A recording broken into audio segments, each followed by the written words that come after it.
Well, I just want to start off with brief introductions. My name is Chancellor Makanjuola. I'm going to be the host for iHouse alumni discussion as well. I'm the social media ambassador, and I'm here today with Kathryn Anthony. She's an alumna of iHouse. Recently, Kathryn was awarded the Lifetime Achievement Award from the Chicago Women in Architecture Foundation. And with this career that spans 4 decades, you've served as a professor in the world of academia and research, and you've also become an author as well. So yeah, welcome, Kathryn. How are you doing? Thank you very much, Chancellor. I'm thrilled to be joining you today. So thank you for that nice introduction. I don't think I need to say anything else. You said it all right there. Thank you. I know. Better than I would have said. Thank you so much. That's great. So where are you speaking to us from? Okay, so I'm a professor of architecture at University of Illinois at Urbana-Champaign, but right now I'm in La Jolla, California, which is where I grew up. So that's where I am. And the photo that's behind me is a photo of the area near the La Jolla Cove, and you see the cliffs behind towards Black Beach and Torrey Pines Beach. So that's very near where I am right now, and it's a photo that I've taken. So I like to have some nice virtual backgrounds when I'm on Zoom. A nice chance to showcase some of my favorite photos, and this is one of them. Amazing. Yeah, and I did read that you travel a lot, actually. Like, how many countries have you been to? That's a good question. I think I've been to 25 or 26. I just counted them up recently, actually. So, oh, wow. But I met somebody who has been to 79 countries. So, and I have another good friend who's been to over 100 countries. So, I'm nowhere near some other people that I know, but 25 is still pretty good. Yes. Yeah. And which one out of all of those is kind of like your favorite? Have you revisited the most? Okay, yes. I have been to Greece many, many times. I've been there 10 times altogether, if I'm not mistaken. And my first visit there was age 3, and my last visit there was 4 years ago. I think that's right. And why I've been there so many times is I'm Greek background, and so we had relatives there. So we were visiting there a lot when I was a little girl. When I was 3, 6, and 9 years of age, we went to Greece to visit my grandmother and my aunts and uncles and my cousins. And then since then, I've had other trips to Greece. So that's definitely one of my favorites, and especially the Greek islands. Southern California reminds me a little of the Greek islands. It certainly reminded my dad of the Greek islands, and that's why he wanted to settle here. So we have a family home out here, and I spend a lot of time here too. It's absolutely beautiful. Great. And speaking of international travel, since you guys you've traveled so much over the years, also another place to meet great people is at iHouse from many different cultures and backgrounds. And so you began attending iHouse, you started living at iHouse from what I've read in 1976. So describe your time there and like what were your first impressions upon moving in? My first impressions of iHouse, it's interesting. I knew about it. I'm not sure if I really spent much time there as an undergraduate, but my parents had come to visit at one point. I don't know if it was when I was graduating or when, but anyway, they came to visit and we took a look at iHouse and we went inside the building. We went to the coffee shop, we walked around, and I remember my parents said, "Oh, wouldn't this be an interesting place for you to live?" And at the time I was right in between or near the end of my undergraduate going to graduate school. I finished in the month of March, so there was some time in between, and I moved out of Berkeley during that time, and I moved back down to San Diego. I think I did at that time. Anyway, they mentioned it and I thought, well, I didn't really know if I wanted to live in a dorm again because I had been in a dorm the first year, when I first came to Berkeley, and then I had the apartment life and all that. But I thought about it and they said, you'll meet a lot of interesting people. And frankly, I think they might have thought I might have met a nice Greek boy there. Who knows? So I bet you that was part of the reason. You were hoping, it's international, so there might be some Greek people there you can meet.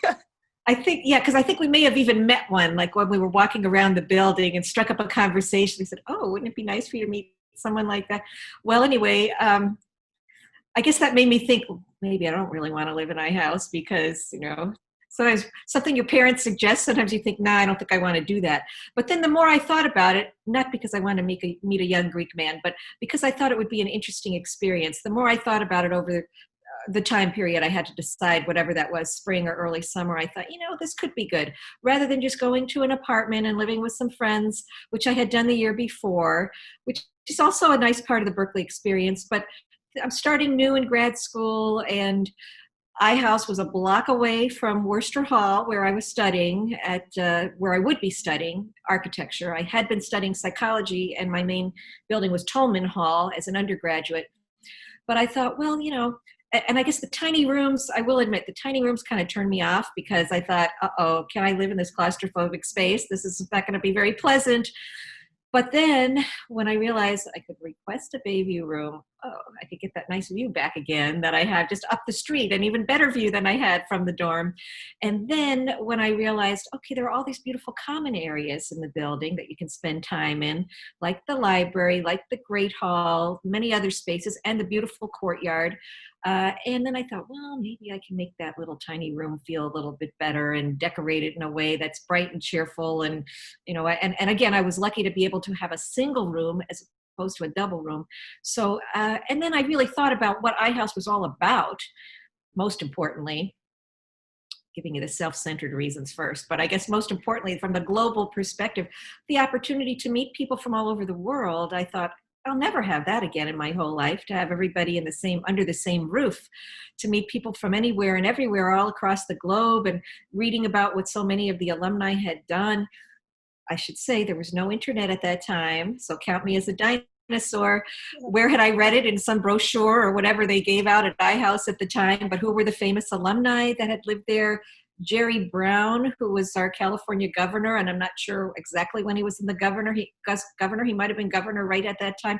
But anyway, I knew he was one of the famous alumni, and many others. And I thought, well, when else would I have in my life a chance to meet people like this? And so I thought, all right, I guess I'm willing to give up the space of an apartment. I could live in an apartment, or I could live with friends any other time in my life. But to live in a place like iHouse, where I could meet these fascinating people from all across the globe, from countries I've heard of and wanted to go back to places I never heard of, sure. And then also the American students, the fact that half of the building was, at the time, it was about half American students, half international students. I thought, well, also be interesting to meet the American students, because I don't know who these people would be either, but we'd all have an interest in meeting people from abroad. So clearly they would not be parochial types, or people who were scared of meeting people from far away. They'd be people who wanted to meet people from abroad and get to know them. So both sets, the international crowd, the global crowd, and the American crowd, would be interesting people to meet. I really didn't know anybody when I moved into the building. This is interesting. I didn't know any of the other residents. So even though I had lived at Berkeley for 2 years before, my first impressions, like I say, teeny tiny rooms. Could I live here? But then realizing what else the building had to offer and all the programs that they had to offer, I said, okay, I'm gonna make the best of it. And I moved in voluntarily. I was very happy to do it. I participated soon after I moved in. I participated in a retreat that was held at the Lodestar, I believe is what it was. I think that's what it was called. But it was in the mountains, kind of by San Jose. Anyway, I don't know if they still go there or not, but it was like a 2-day thing. You slept over, and I got to meet some nice people, 2 or 3 days, I can't even remember, but I met some nice people there who I still am friends with today. So it was a retreat for new residents, and it was a very good thing to do soon after I moved there. By the way, they still do. Okay, where do they go now?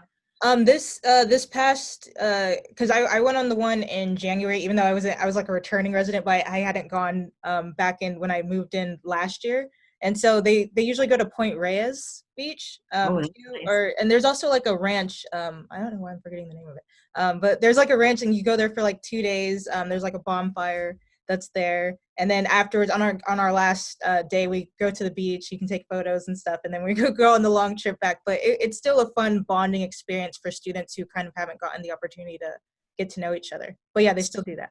So important. And that's something I remember. And I think anybody who did that remembers that they had the chance to do that. It was just something special. So I did meet some friends there at that time, and it was a good bonding experience.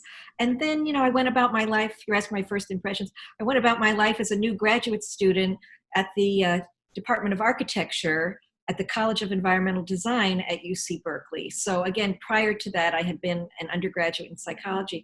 First year of grad school was rough. It was hard for me. And I remember I had a studio course, which I didn't really want to take, but that's something that every architecture student at the time had to take. I never really wanted to be a practicing architect. I really wanted to be more of an architecture researcher and writer about architecture, but not an actual practitioner, even though that's what my students all ended up doing. And I'm very proud of that, but that's just nothing that I really wanted to do. But that first quarter in iHouse, I was taking a design studio, and it was hard for me. I felt like I was back in third grade. So iHouse was a very nice respite and a very nice counterpart to what I was doing in school at that time. And I did get to make a lot of friends, and I realized within just days that it was the right place for me. And I was very glad to have made the decision to move there. And as I said, I lived in room 762. And so every time I opened that door, and I looked out and I saw the beautiful Bay Area and the Golden Gate Bridge and Treasure Island and Alcatraz and San Francisco skyline and Marin County and the Bay and the Berkeley Marina, I thought I had it made. So that view for me was just like a vitamin to be able to see it every day as soon as I walked in. And I will just add as an aside, it may come up later, but in case it doesn't, when I did go back to visit, the last time I was at iHouse was a year ago. We had a little mini reunion, and it was maybe more than mini. It was a nice reunion of students who had lived there during that vintage, the time that I was there, 76 to 79. So it was maybe like the late 70s. So we had a reunion last year. It was in the month of March. And as part of the reunion, we got to go through tours of the iHouse in smaller groups. So when I went to what was my floor with a small group of people, of course, I was interested to see, 700 was my room later. 762 was my first room. Well, guess what? The door to 762 opened magically just near the time I was walking by. Maybe I was a little bit down the hall, but I saw this very nice looking tall fellow come out of the room. And I asked him right away, I said, "Oh, is that your room?" He said, "Yes." And he introduced himself, and he was from Germany. And I told him, I said, "Guess what? I'm with this group. And that was my room in such and such a year, whatever, 1976 to 77. And it had that beautiful bay view, and I absolutely loved it. I feel so lucky to be in that room." And he said, "Would you like to see it?" I said, "Yes."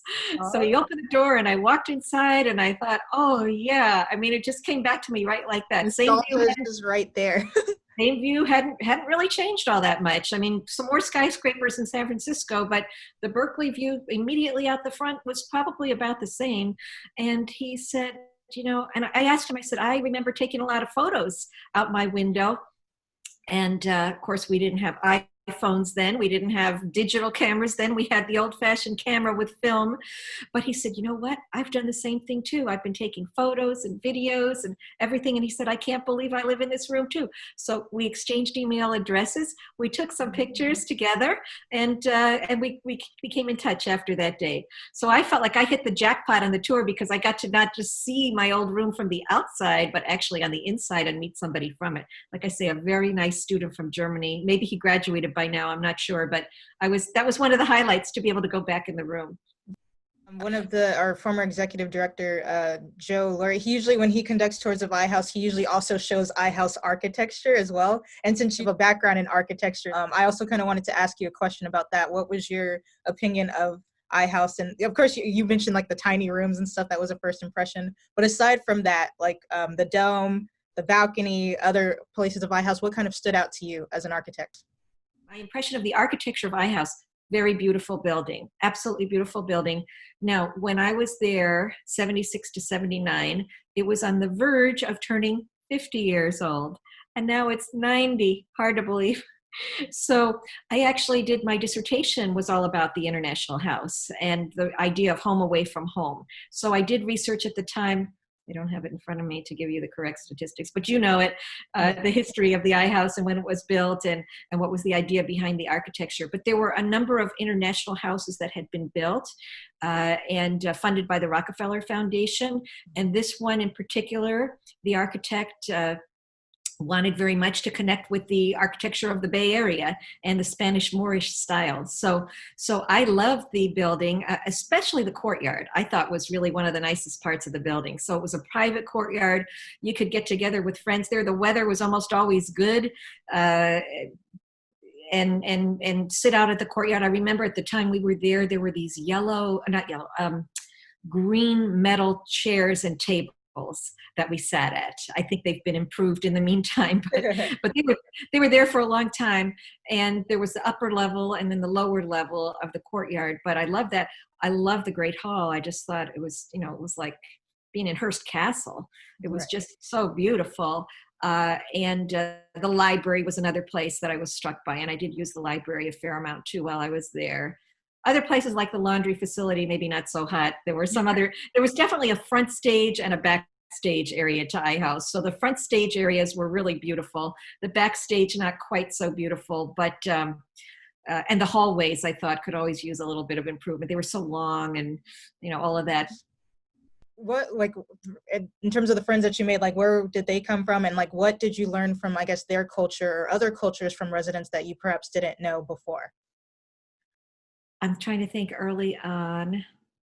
I remember Alp Kokeman, who we reconnected very recently on Facebook, but and he and I later became GRAs at the same time, so I got to know him very well. Then there was another student named Yogi, who was from India, who always wore a very beautiful sari. She became a GRA at the same time. Sadie Salim was from Iran. I think she was also a GRA at the same time that I was. So yeah, I met people from Sweden. I met people from Germany. I met people from China. I met people from Italy. I met people from different parts of the US. I remember meeting Eric Schmidt, was one of the first people I met, who is still a very good friend of mine. I think he was at the Lodestar retreat where I was as well. I think I met him right away. But yeah, I noticed you could kind of tell people's shoes. It was interesting. Like the Europeans had different kind of shoes from the Americans. Like we were all wearing tennis shoes, but a lot of times they wouldn't necessarily be wearing tennis shoes. They would have other shoes that were good for walking around, good walking shoes, but they weren't necessarily tennis shoes. Like sandals of some sort? Well, sandals, yeah, at the beginning of the school year, and then just a little bit different attire. I noticed maybe. I would say one of the things I noticed from the international students that I met, obviously cream of the crop, very well informed people. So really up on politics. They knew a lot about what was going on in the world, not just in their own country, but they knew what was going on everywhere, it seemed like. And I was really struck by that. So, and they were usually very well traveled. So a lot of people had been many other places before they came to iHouse. There were some people who had never been to the US before. They'd never been to California before. And I do remember, again, this isn't maybe answering your exact question, but when I worked at the information desk, that was a very interesting experience because one of my favorite parts of the job was greeting people when they very first arrived with the suitcases and all. So they would adjust. And so again, that wasn't my first year. That I think was my second year that I was there, but it was their first moments at iHouse.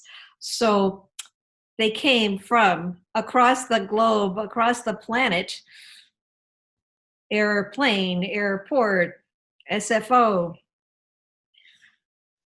probably a bus, a BART, however they came. I don't think too many arrived by taxi unless they had wealthy parents to pay for it. But usually they would have taken mass transit or however they would have arrived. And so I was the first person they saw from iHouse. So I knew how important a job that was. And I was very happy to welcome. I said, "Oh, welcome. We're so happy to have you here. And where did you come from? And how long was your trip? And are you awake?" And all this. And then I would help them get to I think then they met the graduate resident advisor, who then gave them the key to their room and took them to their room and helped them get settled in. But I was that first person. And then I would see them later and ask them how they were doing, a day or two after that. I would see them in the dining room, but I was their first point of contact. So I remember, again, maybe not any one specific person when they walked up there, but I remember a lot of people looked really scared, really tired. And I remember the next year as the GRA, as I was the person to take them to their room. Sometimes they had this look like, I don't know if I can handle this. Because Or they're in I a don't know new if I can, place for the first time. So like trying to ease their discomfort in a way. I don't know if I can live in such a tiny room. So the same reaction that I had having seen the iHouse before I decided to move into it and seeing the tiny rooms, a lot of people were seeing it for the very first time. And I think they walked in, and like I say, as a GRA, I got to see that part of it. Okay, so like they're just looking at, okay, is this all their room? This is the room? This is the whole room? This is it?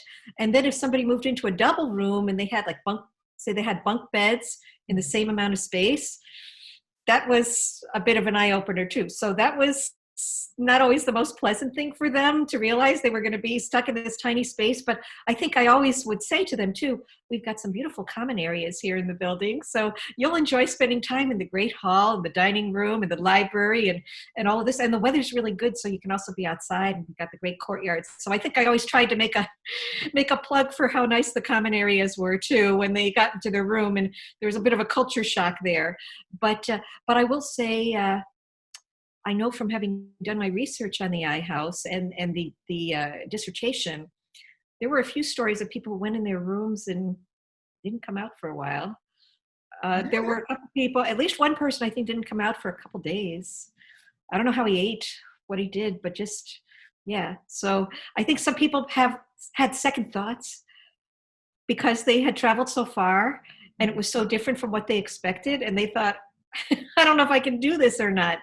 But then usually that apprehension went away very quickly. But I was attuned to that early on, that people would feel that way. So I felt that it was especially important to welcome them, to follow up and see how they were doing if and when I did see them a few days later. And usually I did. It was the exception to the rule, the person who didn't come out of the room. Yeah. But I will They also started to say, starve. Basically, that's a reason to come out. they had to eat. They had to eat, so they had to come out. But I will say to you, Chancellor, one of the things that I have found after having had that job that's so important, I'm very attuned to the first point of contact, the first person that you meet in a new place and how important that is. Whether it be in person, someone greeting you like there, or over the telephone, which I realize is getting to be more and more old-fashioned these days, but still sometimes we have to make phone calls, or even like this that we're doing on Zoom. But it's so, so, so important. And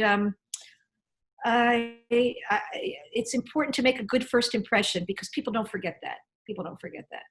So anyway, another long answer to your question. No, it's totally fine. Another one, a question that I had too, was more about the dining commons as well, or the dining hall. So what we know as it now. It has great food, for example, and I kind of wanted to get your perspective on like, what did you think about the food when you came to iHouse as well too? Because you said you were kind of transitioning from an apartment to iHouse, and I guess one of the great benefits is that meals are included, so you don't have to like cook your own meals. You get to meet people in like the dining hall. So what was that experience like for you? And that was one of the points my parents said to me at the time. They said, you know what? You don't have to spend your time going to the grocery store. You can, your meals will be ready for you. You can concentrate and focus on your studies. And it's true. I guess the aspect of living in the apartment with my one roommate that I had, having to go to the grocery store, which wasn't all that close. We had to take the bus all the way down College Avenue to, I don't know, at what was then the Safeway College, and where was it? Alcatraz, somewhere like that. Maybe not quite as far, but it was straight down. I'm pointing that way. Anyway, it was to the south of where we were staying. Well, that was not an easy task. I didn't have a car when I was there. Only the very, very last year I was at Berkeley did I have a car, but I never had a car there as an undergraduate student. I don't believe I did. So getting groceries was a pain. It wasn't like today where you could just, pick up the phone or pick up the internet and fill out your order on a website or on an app and everything would be delivered to you. How nice. No, we had to go get them. So the fact that at iHouse it was prepared was very good. I love the food at iHouse. I thought it was excellent. I don't think it was even nearly as elaborate as it is today, or was until a few months ago, with many all the different choices. And I don't think there were as many vegan options, say, or as many vegetarian options, but there were always vegan and vegetarian residents there. So certainly there was food that they could get. There's no question. And if you wanted to eat healthily, you could eat healthily. If you didn't, there was plenty to eat that wasn't. But it was very tasty cuisine. I thought the food was excellent. And yeah, I had no complaints about the food. I thought it was very good. It was very tasty, ample food. I knew from experience to watch out because I had lived in a dorm before. So my first year in a real dorm was Ida Spall Hall, which was down the street from my house.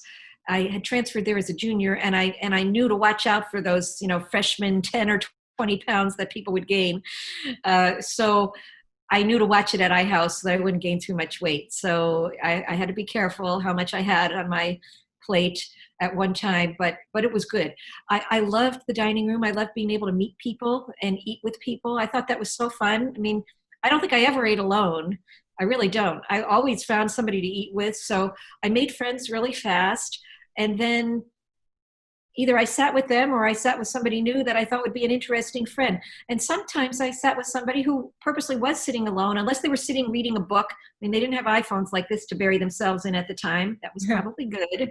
But they would sometimes, if they were reading a book and looked like they were studying, I left people alone. But if they were sitting around, looking around the room and kind of maybe feeling sorry for themselves, I don't know. I did go up to a number of people who were by themselves, strangers, introduced myself and sat with them, no matter who they were, no matter who they were from, so where they were from. And so I met a lot of people that way. And I really enjoyed that. I mean, three meals a day. So I spent a lot of time in that dining room. In fact, I think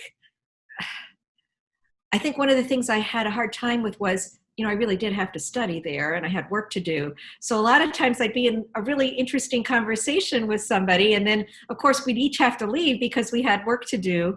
So we had to get up and go. But a lot of times you hated to leave the conversation because it was so interesting. Yeah. And speaking of the dining hall, I read in like one of your previous interviews with iHouse, that's also where you met your husband, or your would soon to be husband at the time, through a mutual friend. Can you kind of describe that encounter if you want to elaborate?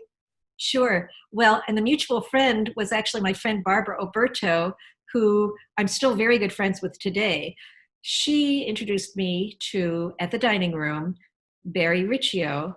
Barry was also a graduate student in the same program that she was in.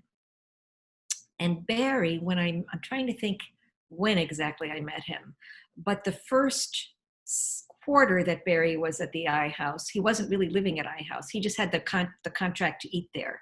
So I don't know as I actually met him when he was a real resident there the first semester, or first quarter. I think I met him when he actually had moved in. Because I think if I had met him and found out where he lived at that time, I think that would have been it. So the reason being, he ate at iHouse the first quarter, but he moved into iHouse, I think the second or third quarter. He couldn't get in. So where he was living at this place called the University Hotel. And I don't know if it still exists or not, but it was on University Avenue, west of Shattuck. Well, whatever it was really bad. So he moved to Berkeley from Illinois, where he grew up.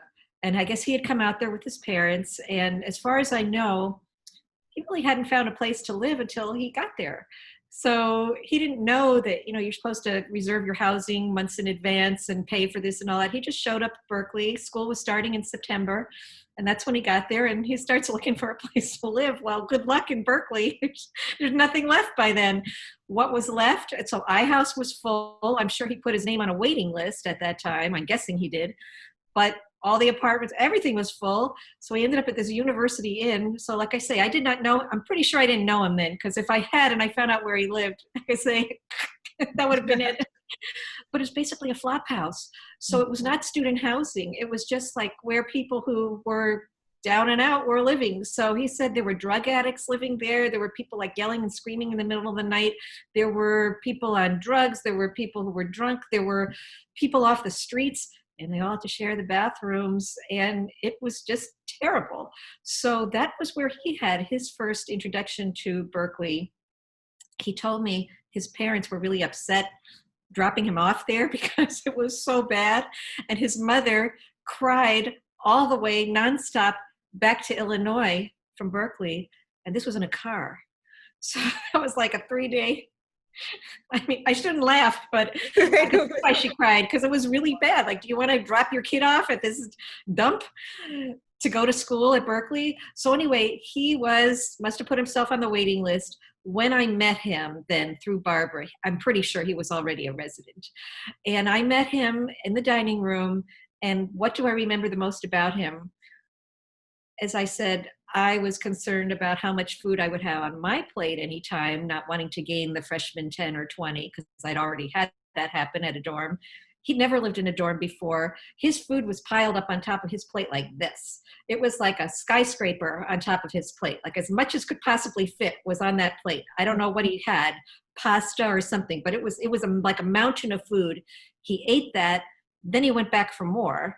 And this guy has a huge appetite. How much could he? And he wasn't fat. He was just a regular sized person, but he certainly had a good appetite. I do remember that.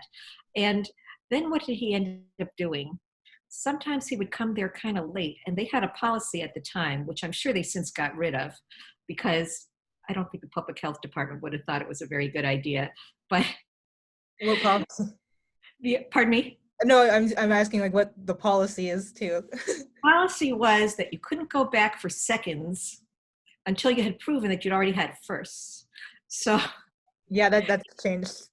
yeah, right, because that's kind of gross. And so how could you prove you had firsts? You had to have a dish that looked like you already had, like you'd already eaten the food off the first plate. So what did he do? What was his trick? He would take 2 dishes, and he would, because if he got there late, he would take 2 plates. And so he would scoop the food off one plate onto the other so that it looked like he ate the whole thing. Then he'd go back and say, oh, I already ate this, so now I'm ready for seconds. Like I said, they couldn't do this now nobody would do that and stay open. But I do remember him doing. Pardon me? Did they not have to-go plates then? Or like containers where you could take food out? I don't remember that. Maybe they did, but I don't remember that. But even that wouldn't have been big enough for him. He ate a lot. He just had a voracious appetite.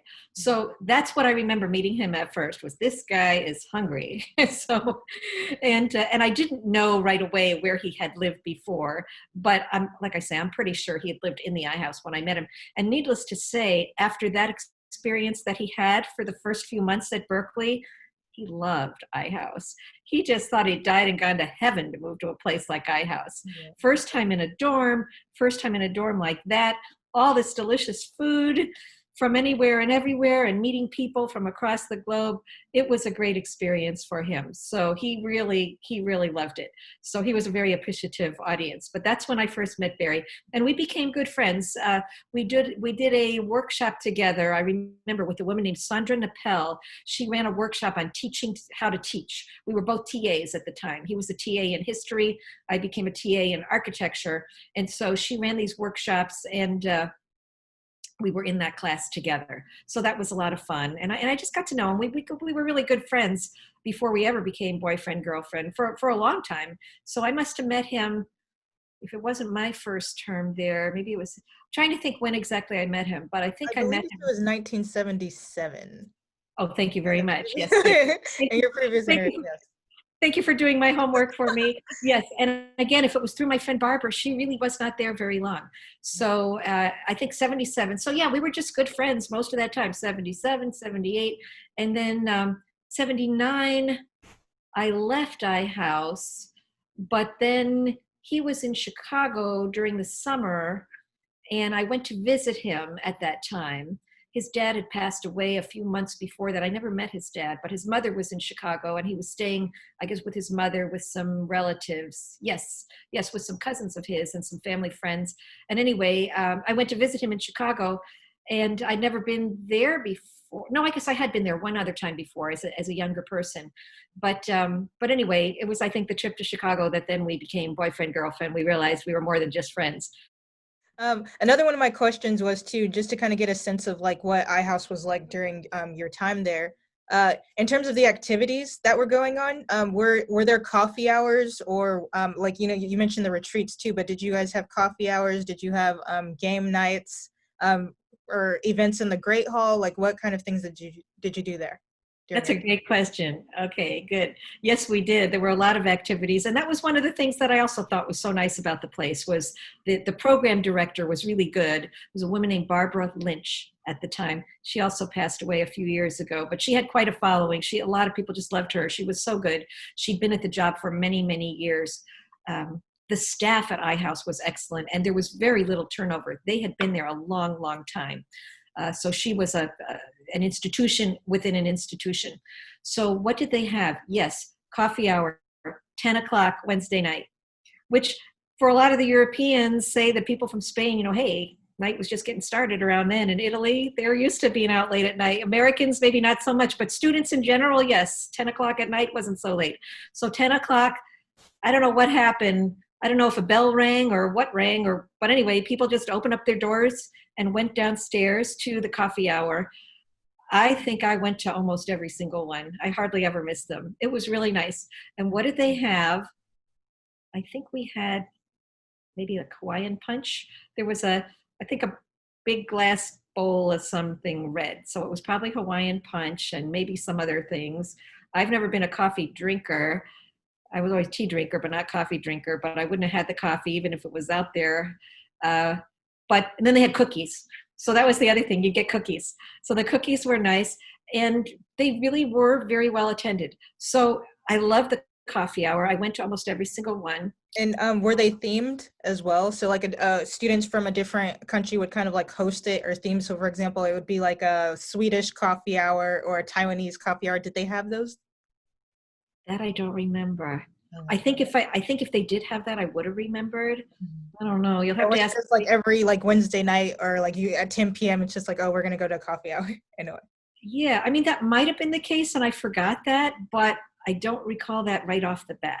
Okay. I don't recall that right off the bat. I don't remember them being themed. But did they happen regularly? Yes. What was themed was there were certain dinners that were held that were in the auditorium on the other side of the building. Oh. And those were, I think, maybe on Sundays. I know there used to be those Sunday suppers. So we didn't have regular Sunday suppers when I was there, but there were certain occasional Sunday suppers, and they, I believe, were themed from particular countries. So yeah, I think there probably was an Indian one when I went there. There must have been maybe a German one. I'm trying to think which ones, but I do remember going to those, and that was a lot of fun. And they would have those in the auditorium too? Like yeah, you would dress up and go and sit around tables? It was a real meal. It was a real meal that you got to eat. Yeah. So it was for special occasions. Yes, I do remember that. I'm pretty sure. I hope I'm not making it up. I think I remember that happening when I was there. Double check me on it to make sure. But I remember going to some special events there while I was a student. So I think that's what it was. I'll tell you what also went on there, which was kind of fun. There was an exercise class that went on there.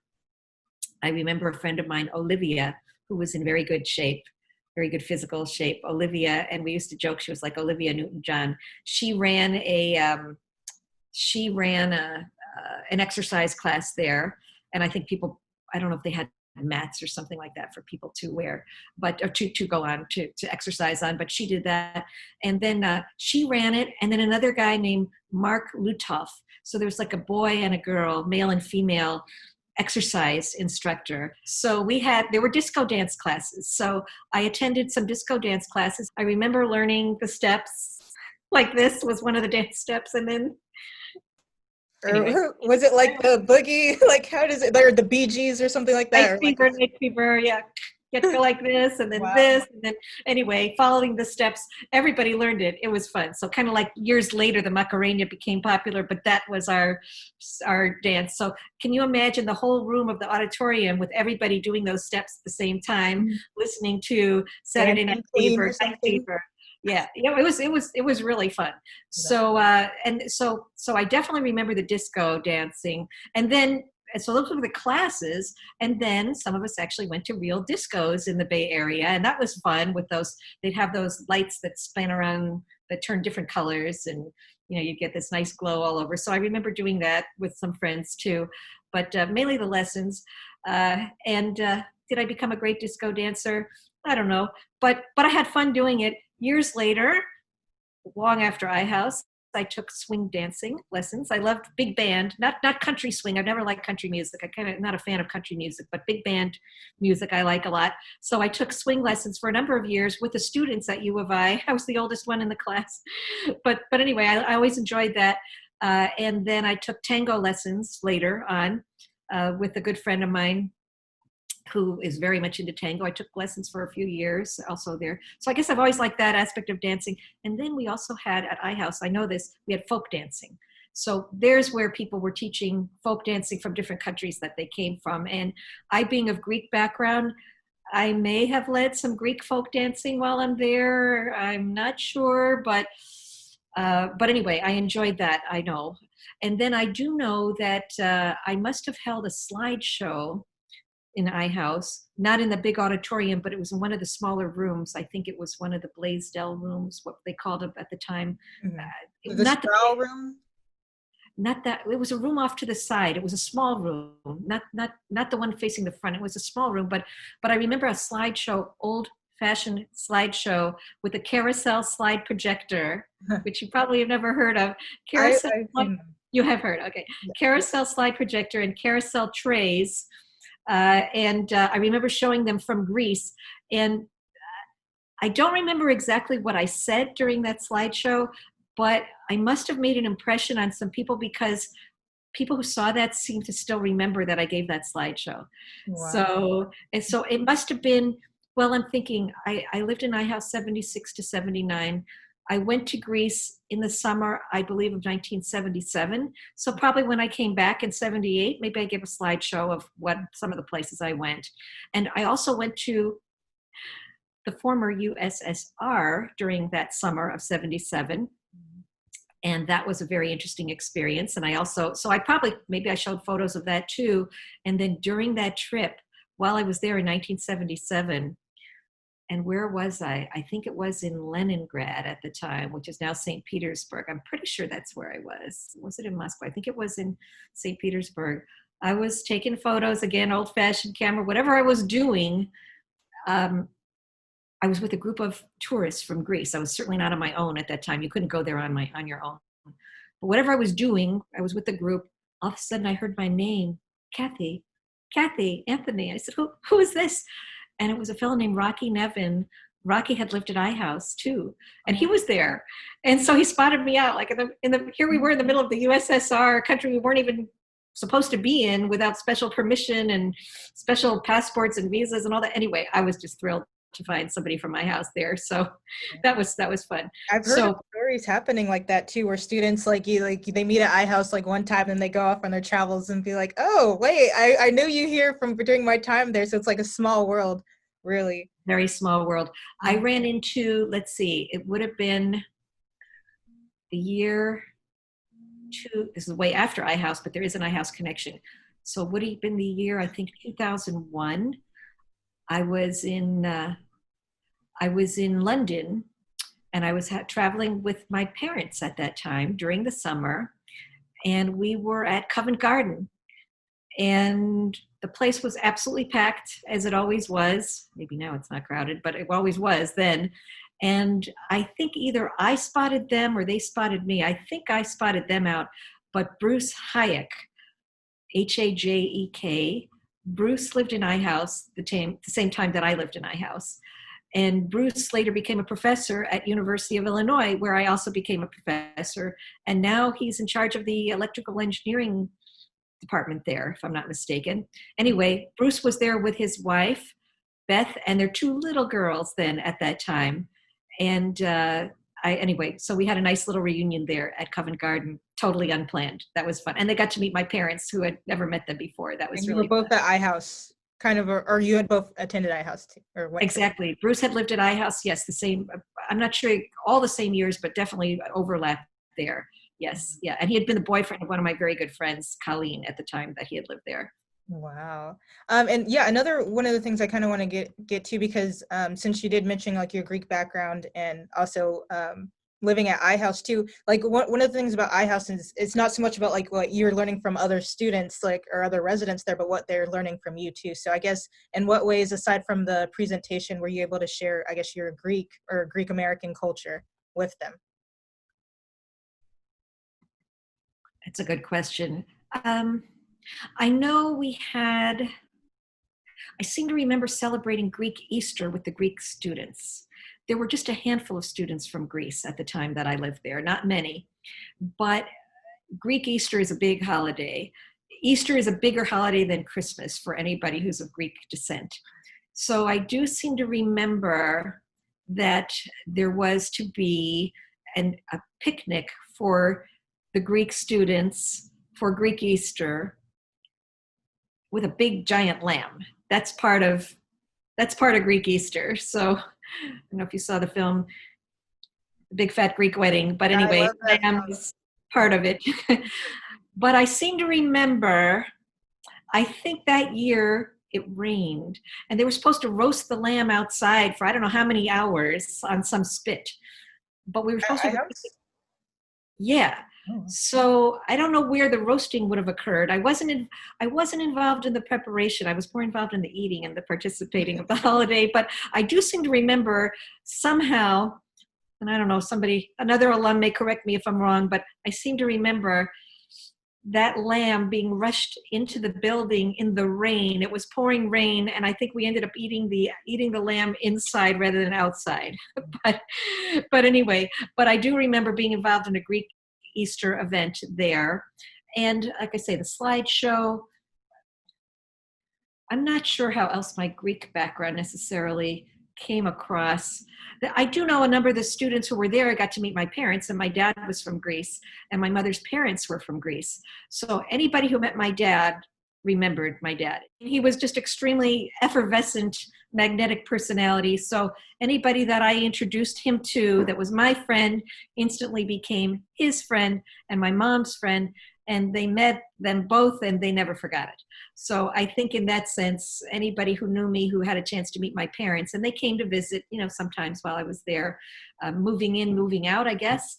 And a number of times, I was there for 3 years, so they would have come up a number of times while I was there, and they would have remembered my parents. So, of course, iHouse for this fall is going to be closed, unfortunately, due to like COVID-19 safety and everything. And a lot of it is due to the fact that iHouse is meant to be a place where people kind of like gather and talk and connect, and you won't be able to do that while unfortunately like social distancing and like kind of to prevent the spread. So I kind of wanted to know, what is your thoughts on like the news, or how did you feel about when you heard about iHouse kind of closing? Well, I got the notice. I had to read it a couple times to make sure I read it right, that it was really true. And I think I gasped. And I think I had tears in my eyes. I just thought, I can't believe this is happening. This shows how serious a situation we're in. Maybe more than a lot of other items in the news. What should I say? It's full every day of bad news. I shouldn't say that, but it brought it home in a way that made me, what should I say? It underscored what a historic event this was. And I think for me, especially having done my dissertation about iHouse and knowing that, the place had been open for so many years straight, and then that one period during World War II where it had housed U.S. Navy soldiers, yeah. There Or we no, go. U.S. Navy vets at the time. Yeah, who was there exactly? It was the U.S. Navy, so it was from 1943 to 46, when it was turned into Callaghan Hall. So technically, iHouse was never officially like closed. It was only for that short period of time when it was like rented out to the U.S. Navy and became like the military residence. Okay, good. So thank you for refreshing my memory. I know it's in my dissertation, which probably is over here on the shelf somewhere, but you have a better knowledge of the history. So that was still the 3 years, right? That students couldn't live there. So you, like you say, the building was open, but not used as it had been. Mm-hmm. So that's a long time, but never really closed. So like I said, so knowing that, I immediately flashed back to that period. I said, wait a minute, wasn't there a time during World War II that it turned into something else, but closed totally? I just said, this is history in the making. This is really bad. This is really, it's not the end of the world, but it sure felt pretty close when I read that. But that said, I will also tell you this. It was the right thing to do. I didn't question it for a moment because I've been reading up. I'm up on the news, real news, not fake news. This is this is serious stuff. And all these schools that are opening dorms and allowing students to live there right now, I understand why they're doing it. There's a lot of students that need to live in dorms. There's a lot of students who can't live elsewhere or in their family home, and they can't go back to places where they would have been otherwise. So I understand the need for it. A place like iHouse that's so huge, with, you know, that had room for 600 students, and all the communal facilities and the possibility of outbreaks occurring there. No institution wants to be affiliated with, here's the COVID hotspot, forever in their history. No one. And someplace is going to be. That's going to happen this fall, I'm afraid, somewhere. But it's not going to happen at iHouse. So I think they did the right thing. So since you are an alum of iHouse and you have said that you've been back there to visit several times. Also, I found out you also had one of your wedding receptions in the iHouse patio. What was that experience like, and why there as well? Why choose iHouse? So our actual wedding took place in La Jolla, California, where I'm from. We were married at a church called St. James by the Sea. And the reception, the official wedding reception, the one that took place right the same day of the wedding. We were married in a Greek Orthodox ceremony, by the way, because that's the religion in which I was raised. We were married in the Episcopal Church because at the time, the Greek church here in San Diego had a split, and the parish, there was one parish in San Diego downtown, and there was another parish that was still in the process of being formed, and they didn't yet have a church of their own, but they had the priest who had been at the previous church, who was a good family friend. So we wanted to have the wedding with the priest that we knew and the congregation that we knew. So we were able to get married in the church.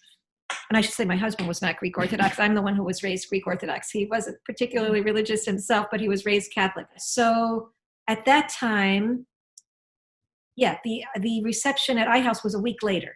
So it was in the courtyard. So there were a lot of friends who maybe couldn't come to the wedding in San Diego or weren't invited. It wasn't a very big wedding. It was maybe like 75 people. I didn't want to have a big wedding. I was kind of embarrassed about being a bride. I didn't have a big bridal outfit. I didn't have a veil. I just had a white dress that I wanted to be able to wear another time, and shoes that I wanted to be able to wear another time.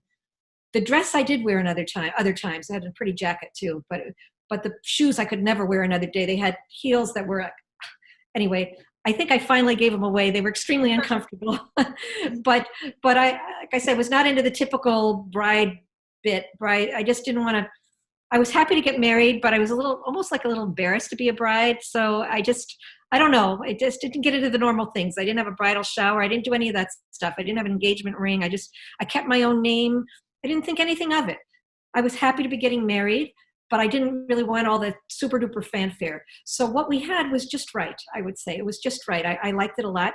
So the wedding in San Diego, the reception in San Diego, and then for the friends, and up there at iHouse from friends in the Bay Area, there were quite a few people there. So it was very nice. We had, I guess we had champagne, and I don't think it was a real meal. I think it was just like a reception, probably champagne and some cookies and things like that, and maybe some nibbles. There was a cake. There was a wedding cake, and we cut the cake. That's right, because I do have pictures of that, and I think there are pictures of that on the iHouse site that you made. Yeah, I do. I saw some of them on the slideshow as well. I just wanted to get your perspective too, some more. It was very nice, and I still, believe it or not, Chancellor, I still remember my friends and how they looked that day. So it may be 40 years ago, but when I think of them, I still remember them that day. And one person I'm especially proud of was a friend of mine named Amar Rana, who was there that day. We were in touch for quite a while. Then we sort of lost touch for several years. And he's been good about getting back in touch. Well, it just so happened that he wrote me something on email. And it was in the middle of this iHouse reunion that we had last year, the year of 2019. And he had not been contacted about this reunion. Again, I was not one of the organizers. So, and people didn't know how to get a hold of him anyway, whatever. But here was this email with his address, and he had just contacted me. I said, Amar, guess what? We're having a little reunion right now, mini reunion. Do you want to come? And he dropped everything, and he came and he joined us at that Mexican restaurant, or whatever it was, South American restaurant, that Saturday evening, I think it was. And it was just so fun to see him after so long. And we had a lot of people at that event. It was very nice. So anyway, but like I say, I flash back, Eric Schmidt was there at the wedding reception. Amar was there. Wendy Schmidt, his wife, was there. They were boyfriend, girlfriend at the time. So they were at the wedding reception. Peter Pinsky was there. He later became a professor at Stanford University, had a very successful career there. But it was part of my personal history. And of course, Sherry Warwick was there, the director, and a number of the staff from iHouse were invited too. Because I think they always had a special spot. They were always very pleased when somebody from there became a pair. And there were so many different pairs from iHouse who ended up getting married over the years. You have like a whole webpage dedicated to iHouse couples and iHouse love stories. And because you were also part of iHouse history too. Yes. Yeah, it's such a great thing to be a part of, because like, so many people who also were connected or met like their significant other through iHouse in some way. So exactly, you have photos of that time too. It's just like, wow, that's kind of shows like you're continuing on like the iHouse couple legacy. And lastly, to kind of conclude our interview, and thank you so much for having this like great conversation with me. I learned a lot about iHouse kind of like through you and what it was like to be there in the 70s as well. But also like since so many things have changed currently, given the current times that we're in, I kind of wanted to know, just as a concluding question, what is your advice or like kind of a message to current residents and recent alum during this time that you would like to share? Like your class of 2020 who had Yeah. to. Or I guess, recent alums. I'm saying like residents, but there's like recent alums or those who are still part of iHouse in the spirit too, or those who had planned to come. But yeah, if you as an alum kind of have a message for them. Which is probably the main thing you wanted from the interview. No. I wanted to learn so much more. You've taught me so much. It was probably the first question, the most important question. No, that was always going to be my last question. I just wanted to like know in a way. You saved it for last. Yeah. So my message would be, make the most of every day. Make it a good day. Create new memories. If there's a good time to be had, go to it. Do it, enjoy it, go to it. Take lots of photos, take lots of videos. You're not going to run out of film like we used to. You can never have too many. Enjoy your lives and appreciate the good times that you have. And I would say also, keep your friends that you made there. You never know where they're going to go. And guess what? They never know where you're going to go either. And that's not the whole point. That's not the whole point, just if somebody becomes successful or not, or what they end up doing. But they really enrich your lives in so many ways when you make friends from all over the world. So everybody who moved in there would like to have moved in there, or did and had to leave all of a sudden, like you. Everybody who moved in there, chose to move there, somehow simpatico. You want to meet people. You're not afraid of strangers. You're open to learning what the rest of the world is like, even if you can't get there. So I think people can still do that on their own in different ways, and that's really important. So I think whatever you can do to keep that perspective is important. Another message I would have, like I said, enjoy the good times when you have them. It's very important to do that. Tell your friends that you really like, that you enjoy being around them. Compliment people, give praise, give compliments. Treat people the way you would like to be treated. Treat them even better. And realize that you don't know what's going to happen in this. They could be losing relatives. Something could happen to people. It's made us all aware of our own mortality more so than they would be otherwise. And to me, it's actually drawn me back into what it was like with my husband when he was ill in many respects. You have to just enjoy each day. You don't know what's going to happen the next day. And you'll look back on the days later and you'll say, I worried about this. I worried about that. Half the things I worried about never happened. other things happen that I maybe never worried about, but the ones that I was concerned about didn't happen. So you know what? Worrying is no good for anybody. Worrying is just unhealthy. Get it out of your head as much as you can. Enjoy the good days when you have them. For the current students, do as well as you possibly can in your studies. Like you, Chancellor, you're going to become a famous journalist someday. I'm sure. I can see you now, PBS, CNN, whatever. You have your degree from Berkeley. That's going to be a good thing. I'll say I knew you when. I mean, you have to think big. Think big. Think of what you can accomplish. Reach out to role models. Reach out to mentors. Nobody's going to bite. They're only going to be there to help you. So I think that's very important. Alrighty. Well, thank you so much, Kathryn Anthony, esteemed, or actually say distinguished professor, and also, you're a researcher and author, and also most of all an iHouse alumna too. And we are so grateful to have you part of the iHouse community. And thank you so much for your time. And you are very welcome. Thank you, and continue to stay safe where you are. Thank you. Same to you. Stay safe, stay healthy. The most important. Alrighty, we'll talk again, I'm sure. So yes. Thank you so much. Okay, bye.